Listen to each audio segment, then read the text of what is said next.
Cuando sonó mi teléfono esa mañana de martes, ya sabía que algo malo había pasado. Era Carmen, mi madrastra, con esa voz fría que siempre usaba conmigo. «Tu papá murió anoche en el hospital», me dijo sin rodeos. «Ya está todo arreglado, no necesitas venir». Y colgó. Me quedé parada en mi cocina de Barcelona, con el café todavía humeando en mis manos, tratando de procesar las palabras. Mi papá, Jorge, había estado enfermo durante meses, pero Carmen nunca me dejaba visitarlo. Siempre tenía excusas, que estaba durmiendo, que los médicos dijeron que no podía recibir visitas, que él no se sentía bien para ver a nadie. Ahora entendía por qué. Llamé al hospital, pero me dijeron que el cuerpo ya había sido retirado. Llamé a la funeraria y me colgaron cuando dije mi nombre.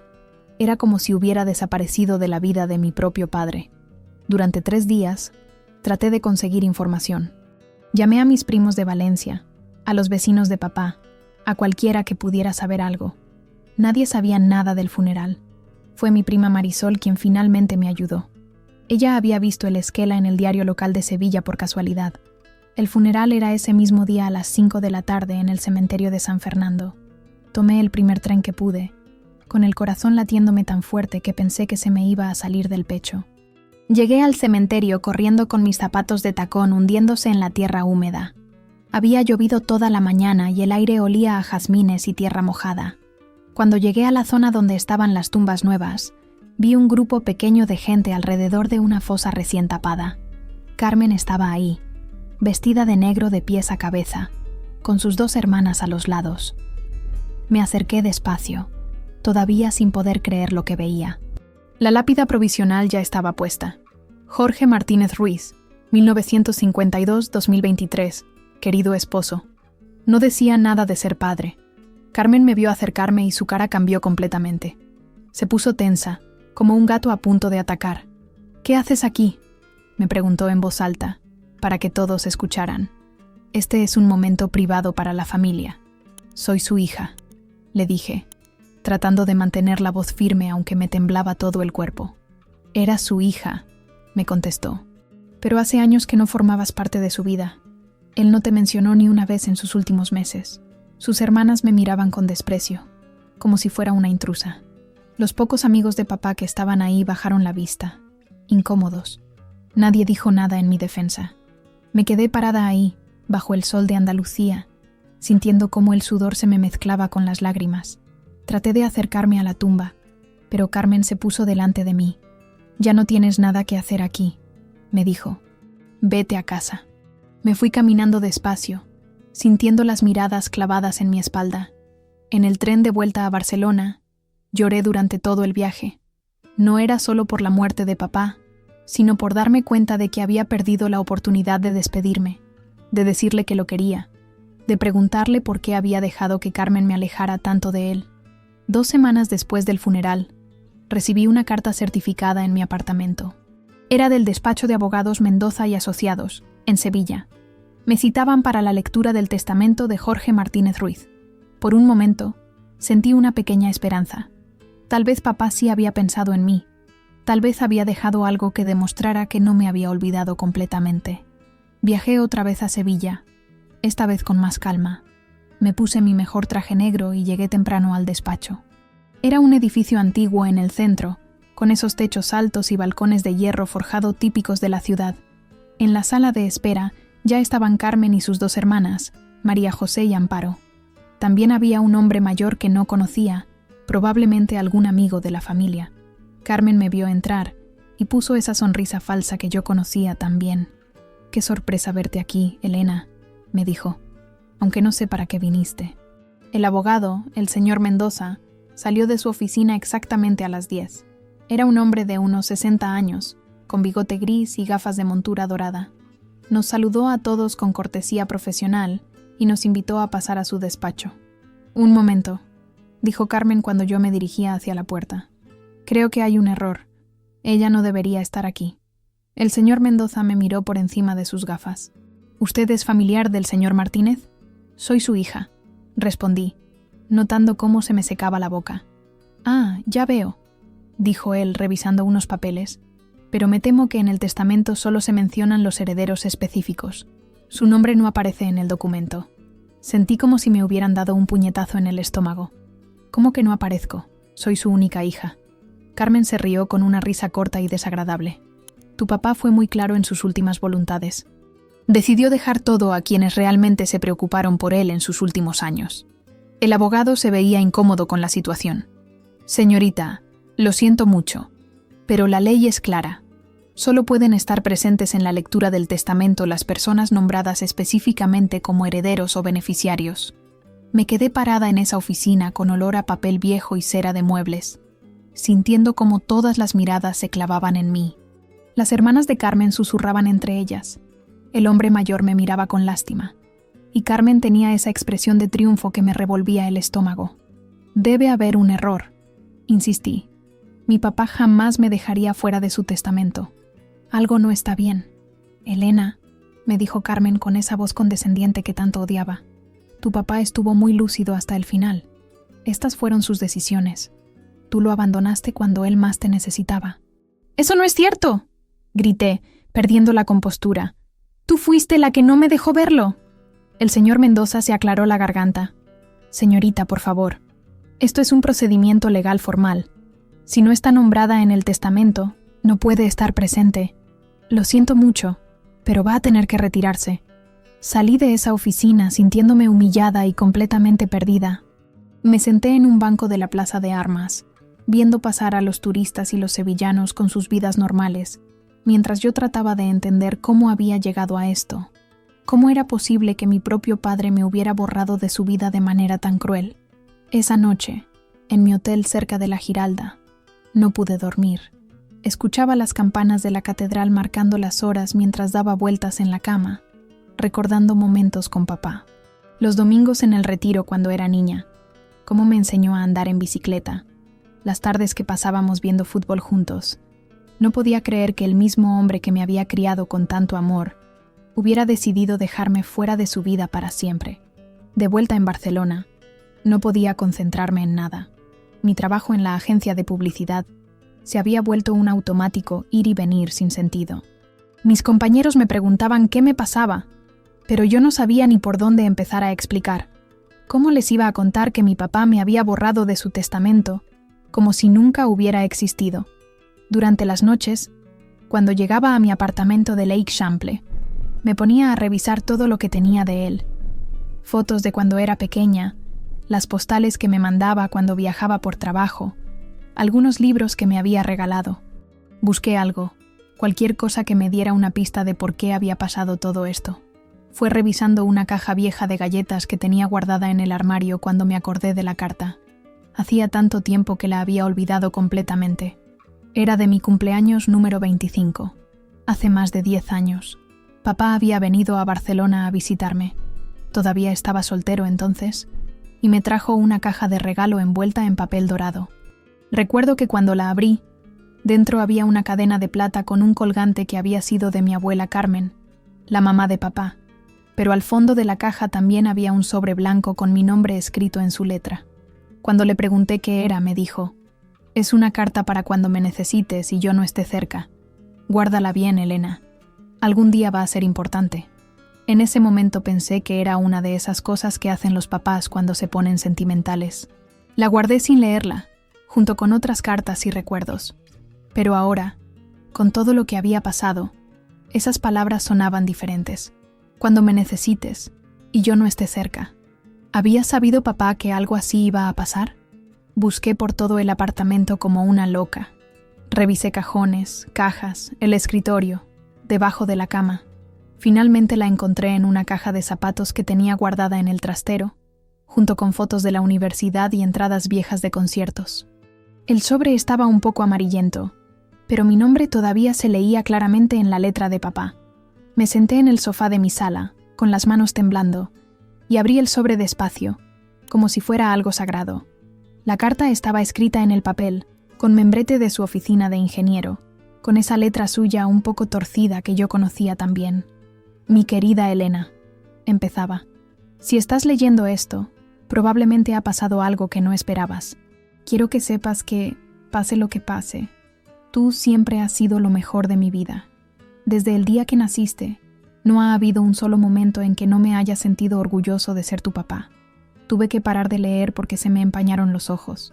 Era su voz, como si estuviera ahí conmigo en mi sala, hablándome con esa ternura que siempre tenía cuando éramos solo él y yo. Seguí leyendo. Me hablaba de errores que había cometido, de decisiones que tal vez no entendería, de cómo a veces la vida nos pone en situaciones donde no podemos elegir lo que queremos. Puede que haya momentos en que pienses que te he abandonado o que no te quiero, escribía, pero eso nunca va a ser verdad. Y entonces llegué a la parte que me cambió todo. Por eso he preparado algo para ti, algo que nadie más sabe. En el Banco Santander de la calle Sierpes, en Sevilla, hay una caja de seguridad a tu nombre. El número es 2847. La llave está dentro de este sobre, pegada al fondo. Ahí encontrarás las cosas que realmente quiero que tengas. Las cartas de tu abuela, las fotos de cuando eras bebé, y un documento muy importante que escribí hace años. Tal vez algún día lo necesites. Con el corazón latiéndome como un tambor, busqué en el fondo del sobre. Efectivamente, había una pequeña llave dorada pegada con cinta adhesiva. La despegué con cuidado y la puse en mi palma. Era pequeña y pesada, y sentí que tenía en mis manos la respuesta a todo lo que había pasado. Al día siguiente tomé el primer AVE a Sevilla. Durante todo el viaje no pude dejar de mirar la pequeña llave que llevaba en el bolsillo de mi chaqueta. Tenía tantas preguntas dándome vueltas en la cabeza que apenas pude desayunar el café con tostadas que me ofrecieron en el tren. El Banco Santander de la calle Sierpes era un edificio imponente de los años 20, con esas columnas de mármol y techos altos que te hacían sentir pequeña. Me acerqué al mostrador de atención al cliente con el corazón en la garganta. La empleada, una mujer de mediana edad con el pelo recogido en un moño, me atendió con amabilidad profesional. «Vengo a acceder a una caja de seguridad», le dije, enseñándole mi DNI y la llave. «Es la número 2847». Ella revisó en su computadora y frunció el ceño. «Un momento, por favor». Desapareció por una puerta lateral y regresó con un hombre mayor, probablemente el director de la sucursal. «Señorita Martínez», me dijo, «esta caja fue abierta hace 2 años por su padre. Él dejó instrucciones muy específicas de que solo usted podría acceder a ella, y únicamente en caso de su fallecimiento». Me llevaron a una sala pequeña y sin ventanas en el sótano del banco. Había una mesa de madera y 2 sillas. El hombre insertó su llave maestra junto con la mía en la caja número 2847. Cuando la abrió, vi que dentro había un folder de manila y una caja de cartón pequeña. «La dejamos sola», me dijo. «Tómese el tiempo que necesite». Cuando se fueron, abrí primero la caja de cartón. Dentro estaban las fotos de las que hablaba papá en su carta. Yo de bebé en brazos de mi mamá, él cargándome en el parque, mi primer día de colegio. También había cartas escritas a mano por mi abuela Carmen, la madre de papá, dirigidas a él cuando yo era pequeña. En una de ellas, fechada en 1995, mi abuela escribía: «Jorge, cuida mucho a esa niña. Es lo único bueno que te ha pasado en la vida. No dejes que nadie te la quite». Después abrí el folder de manila. Lo primero que vi fue un documento notarial fechado en 2018, 5 años atrás. Era un testamento hológrafo, escrito completamente de puño y letra de papá. Empezaba diciendo: «Yo, Jorge Martínez Ruiz, en pleno uso de mis facultades mentales, declaro como mi última voluntad lo siguiente». Seguí leyendo con las manos temblando. En ese documento, papá me nombraba como su heredera universal. Dejaba claro que quería que yo recibiera la casa de Sevilla donde había vivido con mi mamá, sus ahorros y todos sus bienes personales. Pero lo más importante estaba al final. Declaro que cualquier testamento posterior a esta fecha que excluya a mi hija Elena de mi herencia será considerado nulo, ya que habré sido coaccionado o manipulado para firmarlo. Había más documentos en el folder. Facturas médicas que mostraban que papá había empezado a tener problemas de memoria en 2021, recetas de medicamentos para el Alzheimer, y una nota escrita por él mismo, con letra temblorosa, que decía: «Elena, si algo me pasa, Carmen va a tratar de quedarse con todo. No se lo permitas. Ella me ha aislado de ti, pero nunca dejé de quererte». La última cosa en el folder me dejó sin aliento. Era una grabación en un USB. Conecté mis auriculares al teléfono y reproduje el archivo. Era la voz de papá, pero más débil de como la recordaba. Elena, mi amor, si estás escuchando esto es porque ya no estoy contigo. Quiero que sepas que Carmen me ha prohibido verte. Dice que tú no quieres saber nada de mí, pero yo sé que eso no es verdad. Ella controla mi teléfono, mi correo, todo. Me ha obligado a firmar un testamento nuevo donde te deja fuera, pero este documento que estoy guardando es mi verdadera voluntad. Perdóname por no haber sido más fuerte. Perdóname por no haber luchado más por ti. Me quedé sentada en esa sala fría del banco, llorando en silencio. Por fin entendía todo. Papá no me había abandonado. Carmen lo había manipulado. Había aprovechado su enfermedad para alejarlo de mí y controlarlo completamente. Pero él, incluso con su mente deteriorándose, había encontrado la manera de protegerme. Guardé todos los documentos en mi bolsa con cuidado, como si fueran joyas preciosas. Ahora tenía las pruebas que necesitaba. Carmen creía que había ganado, pero papá había sido más astuto de lo que ella pensaba. Esa misma tarde fui directamente al despacho del señor Mendoza, con todos los documentos de la caja de seguridad. Esta vez no pensaba irme sin que me escucharan. Cuando llegué, su secretaria me dijo que no tenía cita, pero le expliqué que era urgente y que tenía información nueva sobre el testamento de Jorge Martínez. El abogado me recibió en su oficina, aunque se veía molesto por la interrupción. Señorita Martínez, ya le expliqué que el testamento es claro y legal. No hay nada más que discutir.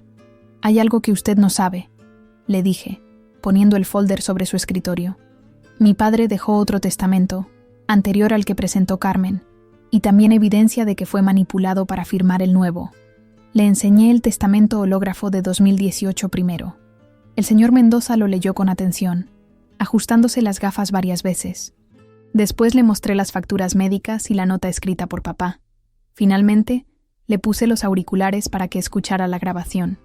Cuando terminó de revisar todo, se quedó en silencio durante varios minutos. «Esto es muy serio», me dijo finalmente. «Si estos documentos son auténticos, tendríamos que impugnar el testamento que se leyó la semana pasada. ¿Qué necesita para verificar que son auténticos?», le pregunté.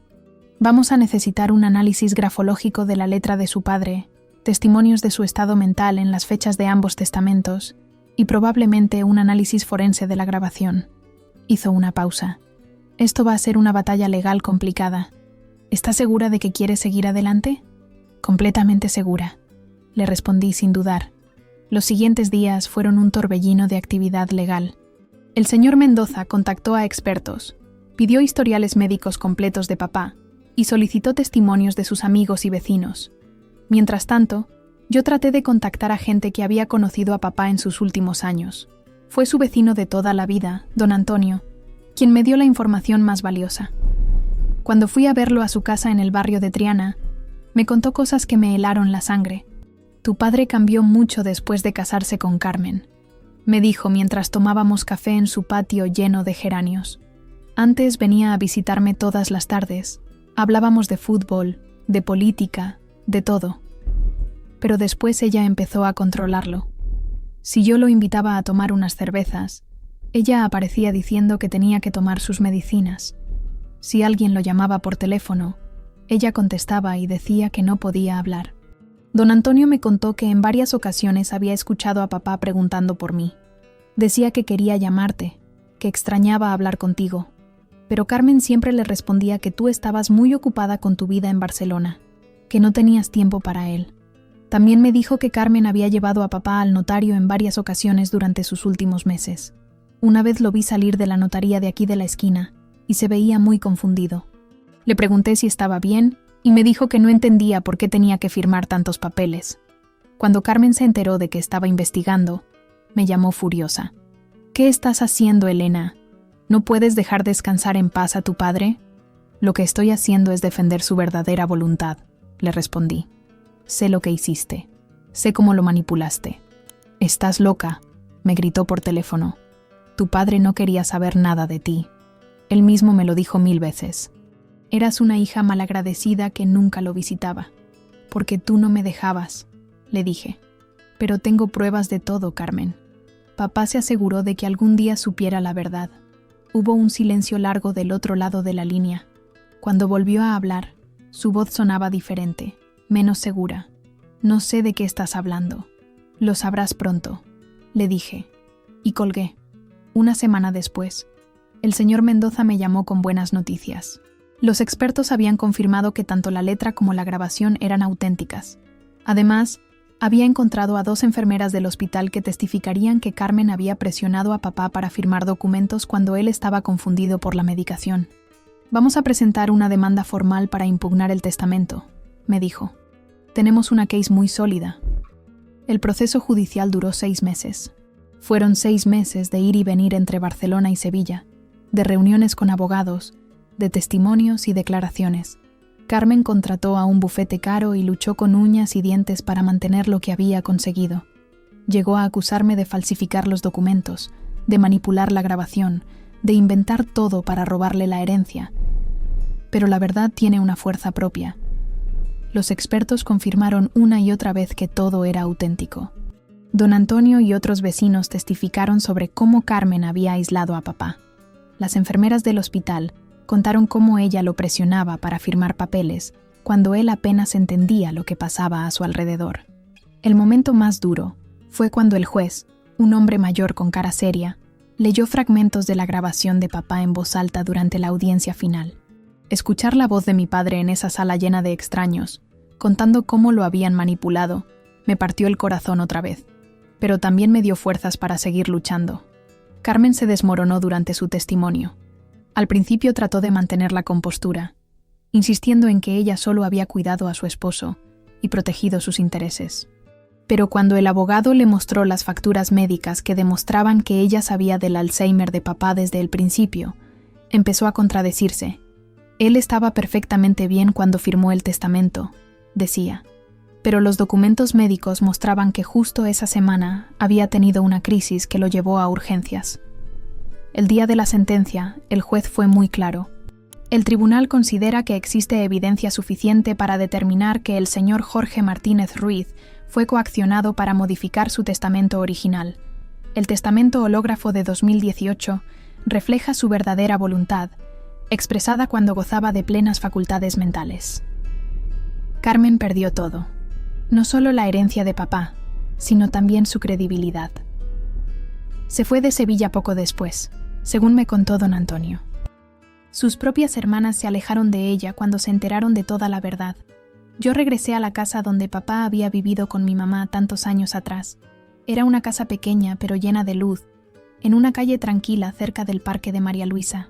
Carmen había cambiado muchas cosas. Había quitado las fotos mías y de mamá. Había pintado las paredes de colores que papá nunca habría elegido. Poco a poco fui devolviendo la casa a como era antes. Encontré las fotos familiares guardadas en el sótano, junto con los libros de papá y sus discos de flamenco. En su escritorio encontré más cartas que había escrito pero nunca envió, todas dirigidas a mí. En una de ellas, fechada solo 2 meses antes de su muerte, escribía: «Elena, cada día que pasa sin verte se me hace eterno. Carmen dice que estás enojada conmigo, pero yo sé que no puede ser verdad. Mi niña jamás me guardaría rencor». La herencia económica fue importante.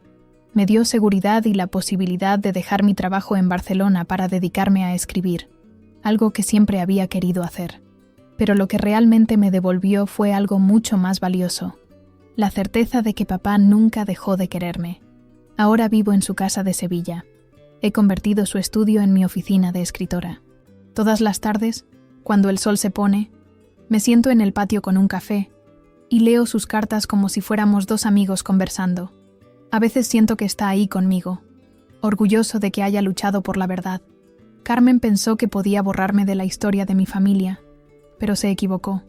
El amor verdadero siempre encuentra la manera de sobrevivir, incluso cuando todo parece perdido. Papá se aseguró de que yo supiera que nunca me abandonó, que siempre fui su mayor orgullo. Esa es la herencia más valiosa que me pudo haber dejado. La paz de saber que fui amada hasta el final.